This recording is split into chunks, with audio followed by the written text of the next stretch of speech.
Santa Faustina escreveu em seu diário uma frase que permanece ecoando no coração de todos os que buscam a eternidade. Vi uma luz incomparável, e nela, o céu. Uma paz que não se descreve. Uma alegria tão viva que não se pode comparar a nenhuma felicidade terrena. Essas palavras não são metáfora, são testemunho, visão, revelação. E são apenas um pequeno reflexo do que muitos santos e santas, ao longo da história, afirmaram ter visto ao serem agraciados com visões do paraíso. Um vislumbre de eternidade, uma antecipação da promessa. Antes de continuarmos, eu te peço um gesto simples, mas que pode fazer grande diferença. Esse conteúdo é preparado com muita oração, estudo e respeito absoluto pela doutrina da Igreja. E se ele está tocando seu coração, você pode retribuir deixando seu like, se inscrevendo no canal e ativando o sininho para receber novas reflexões como essa. Isso nos ajuda a continuar, mas principalmente ajuda a espalhar uma mensagem que pode transformar vidas. E se alguém que você ama precisa ouvir essa verdade, compartilhe. Você pode ser instrumento da salvação de uma alma. Agora imagine isso. Por um momento, Deus suspende o véu que separa o tempo da eternidade e um ser humano, limitado, frágil, pecador, contempla, ainda neste mundo, a glória do céu, a luz, a beleza, a paz, tudo tão superior que as palavras se tornam inúteis. Foi o que viveram santos como São João Bosco, Santa Teresa d'Ávila, Santa Faustina e tantos outros. E todos, sem exceção, disseram a mesma coisa: não há nada na terra que se compare ao céu. O Catecismo da Igreja Católica confirma essa experiência no número 1028. Esta vida perfeita com a Santíssima Trindade, com a Virgem Maria, os anjos e todos os bem-aventurados é chamada de o céu. O céu é a comunhão de vida e de amor com a Santíssima Trindade, com a Virgem Maria, os anjos e todos os bem-aventurados. O céu é ver Deus como Ele é, a chamada visão beatífica, e isso por si só é a fonte de toda a alegria, de toda a paz, de toda a beleza que os santos tentaram, com esforço, colocar em palavras. Mas por que Deus concede essas visões a alguns? Não para satisfazer a curiosidade, mas para despertar os corações, para nos lembrar que há um lar, que há um destino, que essa vida não é tudo, que existe um amor eterno nos esperando. Os santos que viram o céu não se tornaram orgulhosos por isso. Pelo contrário, todos saíram mais humildes, mais sedentos por Deus, mais desprendidos das coisas da terra, porque quem vê o céu nunca mais é o mesmo. Santa Teresa d'Ávila descreveu em seus escritos momentos de êxtase em que viu a morada dos bem-aventurados e disse: uma alegria tão intensa, tão doce, tão silenciosa, que parecia que o tempo havia desaparecido. Era como se eu estivesse em casa, e o mais impressionante, esses relatos coincidem entre si. Diferentes lugares, diferentes épocas, diferentes pessoas, mas a mesma experiência de uma beleza indizível. Luzes que não queimam, sons que não ferem, harmonia que não cansa. Um lugar onde tudo é amor, tudo é plenitude. E é preciso entender, essa beleza não está separada de Deus. Ela é Deus. Ou melhor, ela emana dele. Porque no céu não há coisas que encantam. Há a presença que preenche tudo. E essa presença é o próprio Deus, revelado, amado, contemplado, adorado. Ver Deus face a face, isso é o céu. E essa visão não é uma atividade passiva, é uma participação ativa no amor eterno. Os santos descrevem isso como um fogo de amor que não consome, mas transforma. Um estado de ser em que tudo é alegria, porque tudo é Deus. O apóstolo Paulo, em 1 Coríntios 2:9, ecoa essa verdade com clareza. Nem olhos viram, nem ouvidos ouviram, nem jamais penetrou no coração do homem o que Deus preparou para aqueles que o amam. Essa promessa é o que sustenta a igreja nos momentos de dor, de perseguição, de prova. É o que motivou os mártires. É o que fortalece os consagrados. É o que consola as mães que perderam filhos, os doentes terminais, os abandonados. O céu é mais do que um consolo. é a razão última, é o destino. E a beleza do céu também é justiça. Porque muitos neste mundo jamais experimentarão beleza, conforto, paz. Vivem na dor, na miséria, na injustiça. E é para eles, especialmente para eles, que o céu brilha com mais intensidade, para lembrar que Deus vê, que Deus não esquece, que o sofrimento não será a palavra final, que há uma glória reservada para aqueles que, mesmo na escuridão, permaneceram fiéis. Mas essa beleza só é prometida aos que amam. Não é questão de merecimento, mas de escolha. Deus preparou o céu, mas Ele não obriga ninguém a entrar. É preciso desejar, buscar, viver na graça, entrar em comunhão com Cristo, porque o céu é comunhão, e quem não deseja essa comunhão aqui, não a suportará lá. Por isso, nos santos que viram o céu, voltaram com a missão de nos acordar, de nos sacudir, de dizer: vale a pena, o que nos espera é infinitamente maior. E essa é a pergunta que fica para você hoje. Você deseja o céu? Você vive como quem crê que essa beleza indizível existe? Ou você está preso demais ao que é passageiro? O que os santos nos dizem é claro: tudo aqui vai passar. Mas aquele que contempla a Deus viverá para sempre. E viverá numa luz que não tem fim, num amor que não conhece limites, num lar que nunca mais será perdido. O céu é real. Ele já foi visto. E foi testemunhado com lágrimas, com alegria, com reverência. Não como quem inventa, mas como quem não consegue guardar só para si o que viu. E se hoje você sente saudade de algo que não sabe explicar, talvez seja isso. Talvez sua alma esteja se lembrando do que ainda não viu, mas que foi feita para ver. E quando esse dia chegar, tudo finalmente fará sentido, porque Deus estará lá, e isso bastará para sempre. Santa Faustina, depois de sua visão do paraíso, disse: se as almas soubessem o que as espera na eternidade, suportariam com alegria toda a dor, toda a humilhação, todo o sofrimento. Essa frase carrega um peso que não é apenas emocional, é profundamente teológico, porque os santos que viram o céu não apenas testemunharam beleza, eles testemunharam alegria. Uma alegria tão profunda, tão avassaladora, tão absoluta, que tudo o que é tristeza, medo, mágoa, desaparece como névoa diante do sol. Essa alegria não é igual a qualquer alegria terrena, porque a alegria daqui vem com prazo de validade, é frágil, depende das circunstâncias. Pode ser tirada por uma notícia ruim, por uma perda, por uma doença. Mas a alegria do céu é perfeita, porque não depende de nada fora de Deus. E Deus é eterno, imutável, plenitude absoluta. Quem entra na alegria do céu não experimenta mais saudade, nem perda, nem medo. Entra num estado de comunhão em que tudo o que é negativo simplesmente não pode mais existir. O Catecismo da Igreja Católica, no número 1024, ensina: esta vida perfeita consiste na comunhão com a Santíssima Trindade, com a Virgem Maria, os anjos e todos os bem-aventurados. No céu, viverão para sempre com Cristo. E o número 1025 acrescenta: viver no céu é estar com Cristo. Essa presença, essa união íntima com Jesus, é o que gera a alegria eterna. Não há separação, não há barreira, não há mais luta. A alma, finalmente, repousa. E não apenas descansa, ela exulta, porque encontrou aquilo para o qual foi criada.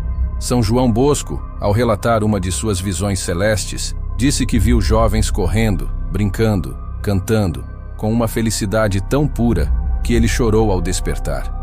E explicou: ali, a alegria não tem fim, ela cresce à medida que se contempla a Deus.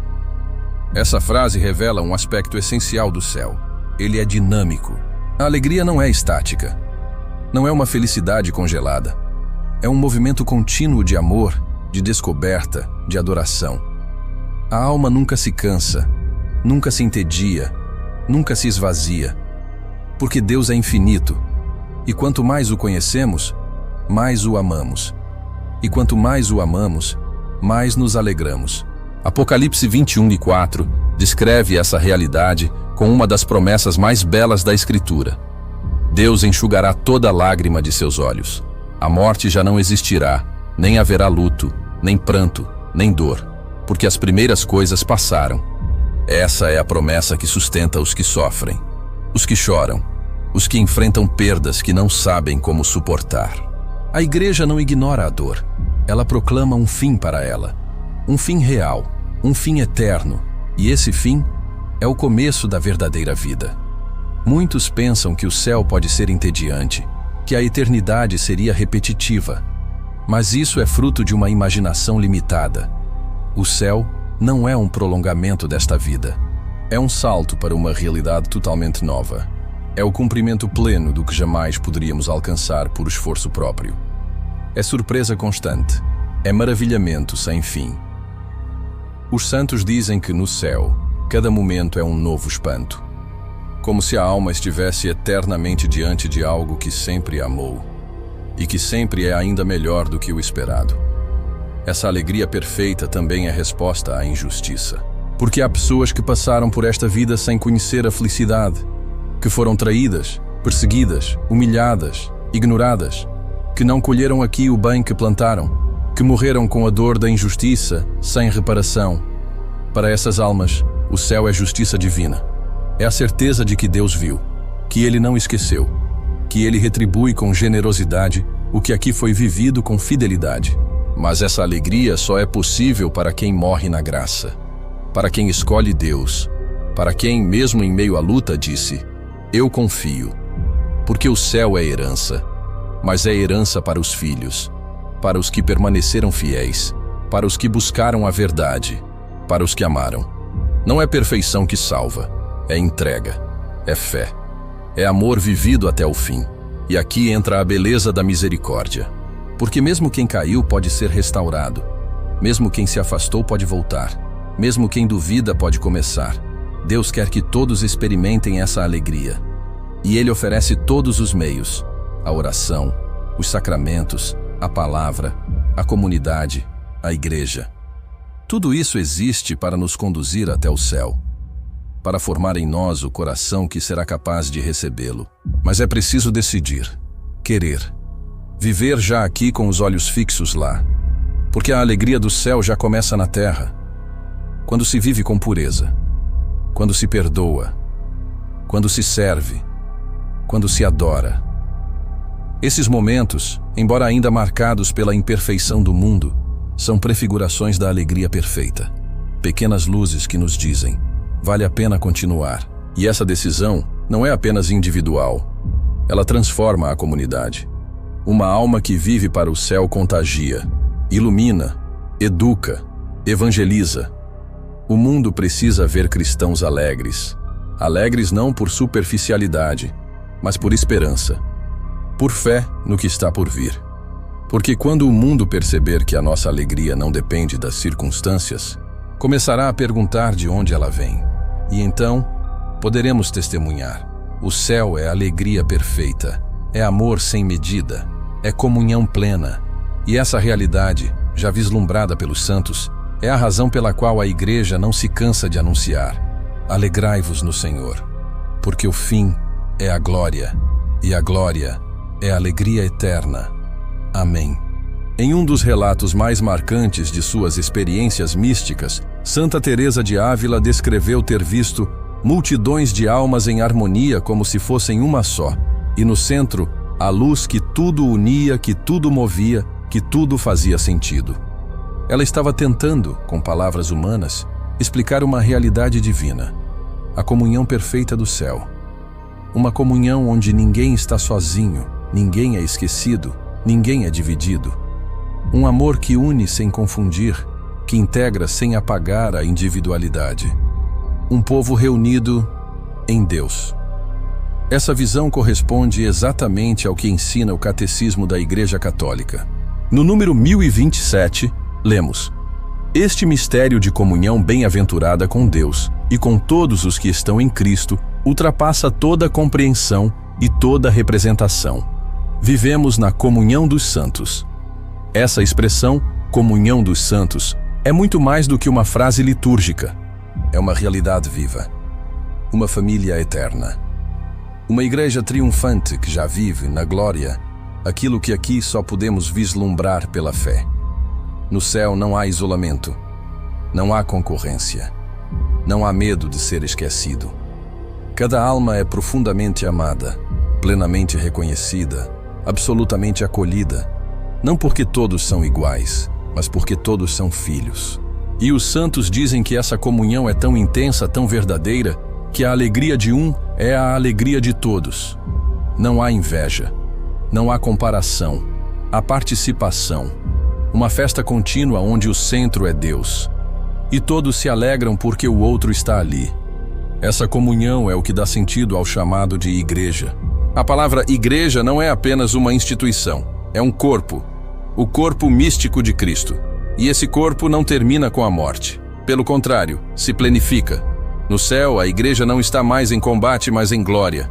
Os santos, os mártires, os anjos, a Virgem Maria, todos participando da mesma vida, do mesmo amor, da mesma luz. E essa unidade é fruto da graça, porque aqui no mundo as divisões nos ferem, mas lá a graça restaura tudo. É por isso que o céu também é chamado de a Cidade Santa, a Nova Jerusalém. Uma cidade implica convivência, estrutura, relação. Não vamos para o céu viver sozinhos em algum canto celestial. Vamos para a festa, para a reunião, para o abraço eterno. Não mais escondidos, não mais feridos, não mais divididos. O que aqui nos separa, orgulho, pecado, egoísmo, será purificado. E o amor será finalmente vivido em sua forma mais pura. Os santos que viram o céu testemunharam essa comunhão de forma tão intensa que mal podiam descrevê-la. São João Bosco, por exemplo, ao relatar uma de suas visões, disse: "Vi meus meninos em um campo vasto, todos alegres, todos unidos, como se fossem irmãos. Não havia disputa, não havia tristeza. Todos sorriam com a alma." Essa imagem simples carrega uma verdade teológica poderosa. A comunhão do céu não é apenas espiritual. Ela é afetiva, real, plena. Porque lá, a caridade é perfeita. E essa caridade perfeita é fruto da união com Cristo. Porque é Ele quem nos une.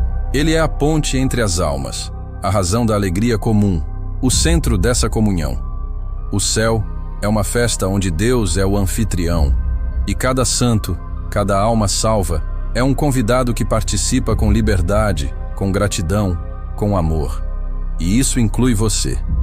Inclui todos os que aqui na terra escolherem a graça, escolherem o amor, escolherem viver como irmãos. É por isso que a vida cristã precisa ser vivida em comunhão já agora. A igreja ensina que a liturgia, a Eucaristia, os sacramentos, a oração comunitária são antecipações da comunhão eterna. Cada missa bem vivida é ensaio do céu. Cada ato de perdão é sinal da eternidade. Cada gesto de reconciliação, de escuta, de acolhimento, aproxima-nos da realidade celeste. Porque não chegaremos lá sozinhos. Chegaremos juntos, como povo, como corpo, como família. Essa verdade também consola aqueles que perderam entes queridos na fé. Porque o céu não é esquecimento, é reencontro, é abraço eterno. Aqueles que amamos e que morreram na graça de Deus estão vivos, participando dessa comunhão e intercedendo por nós, porque o amor não termina com a morte. Ele é purificado e elevado. E se um dia formos fiéis até o fim, reencontraremos esses rostos amados e viveremos com eles uma eternidade de amor, sem saudade. Mas isso depende de uma decisão, de um estilo de vida. Porque a comunhão do céu só é possível para quem aqui busca viver na comunhão da fé. Para quem não vive fechado em si mesmo. Para quem perdoa. Para quem serve. Para quem ama mesmo quando é difícil. A comunhão perfeita é fruto de corações que, ainda no combate, já escolheram não viver sozinhos. Já escolheram ser irmãos. Já escolheram ser igreja. E se você hoje se sente só, saiba, essa solidão não é definitiva. Se você vive a fé, mesmo entre lágrimas, está em comunhão com os santos, com os anjos, com com Cristo. E um dia, verá tudo isso com os próprios olhos e sentirá que nunca esteve realmente sozinho, porque a comunhão já começou e ela culminará no céu. A eternidade não será apenas luz e beleza, será encontro. E esse encontro será para sempre. Amém. Uma das verdades mais sublimes e menos compreendidas da fé cristã é esta: o céu não é apenas um destino para a alma. É também um dia, o destino do corpo. Isso significa que a salvação que Deus deseja para nós é plena, não parcial, não espiritualizada de forma abstrata, mas completa, corporal, ressurrecta. E os santos que vislumbraram a glória celeste falam com reverência e espanto sobre o que nos espera: um corpo glorificado, redimido, transfigurado.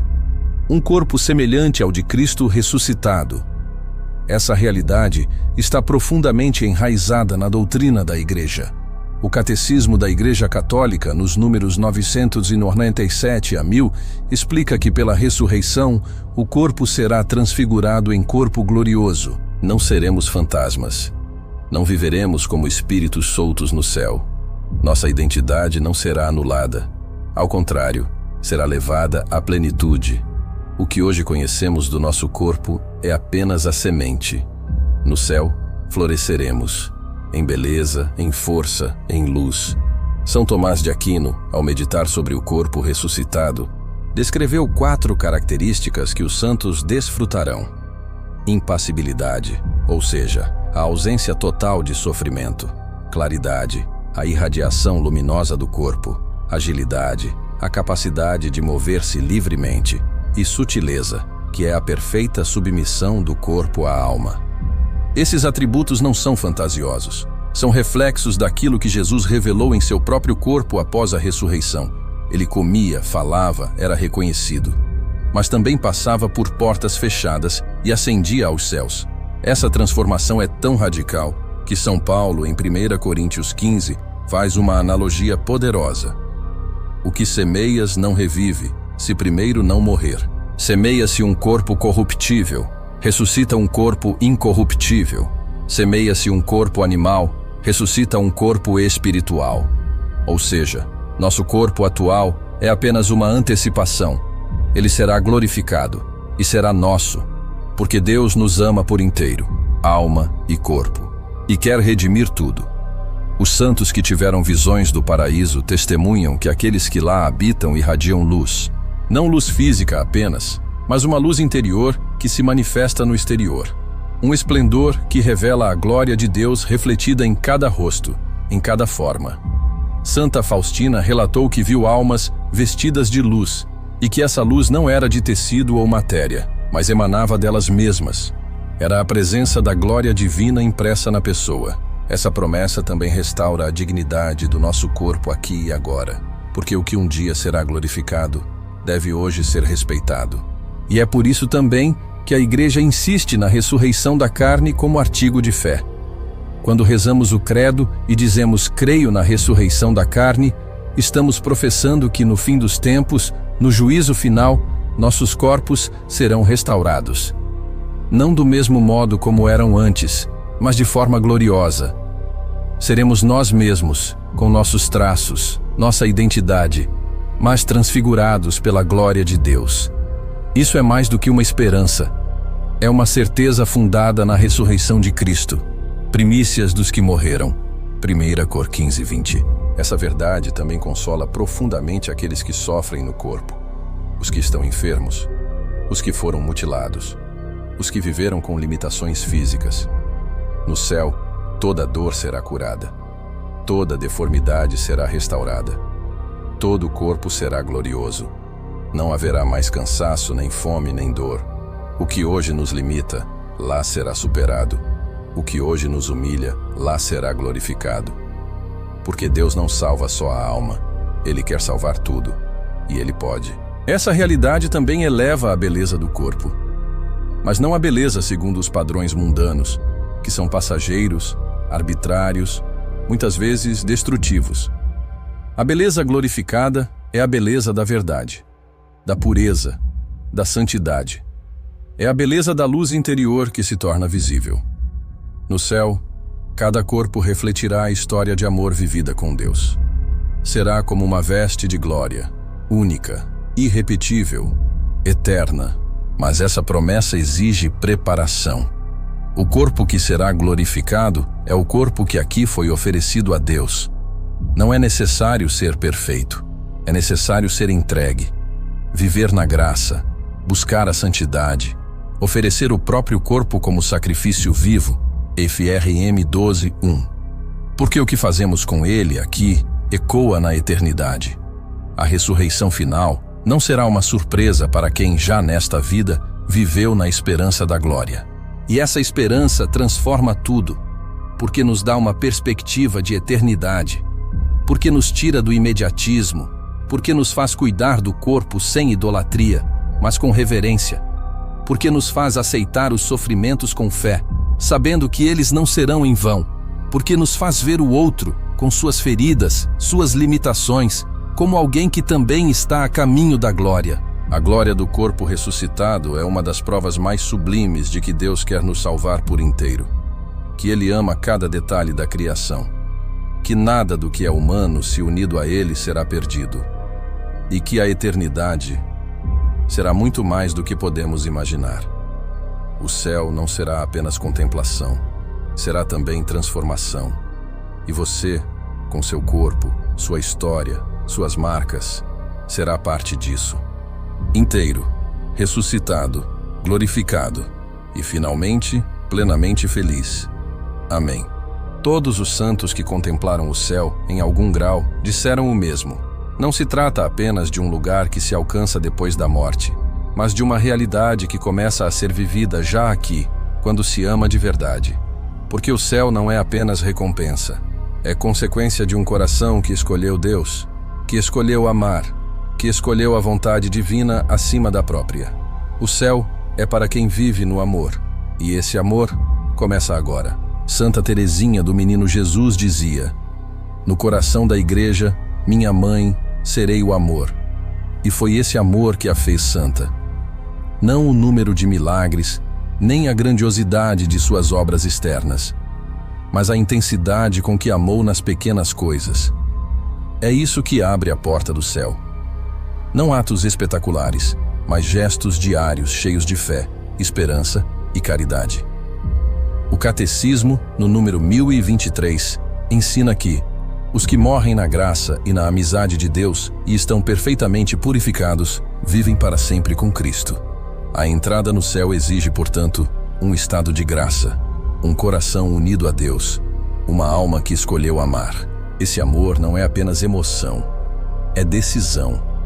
É escolha contínua de se entregar, de perdoar, de servir, de renunciar a si mesmo. É um amor concreto, vivido no silêncio do lar, na paciência com o próximo, na fidelidade aos mandamentos. Os santos não eram super-humanos, eram homens e mulheres que decidiram amar, que caíram, mas levantaram, que choraram, mas perseveraram, que mesmo em meio às trevas, confiaram que o céu era real e que o amor os levaria até lá.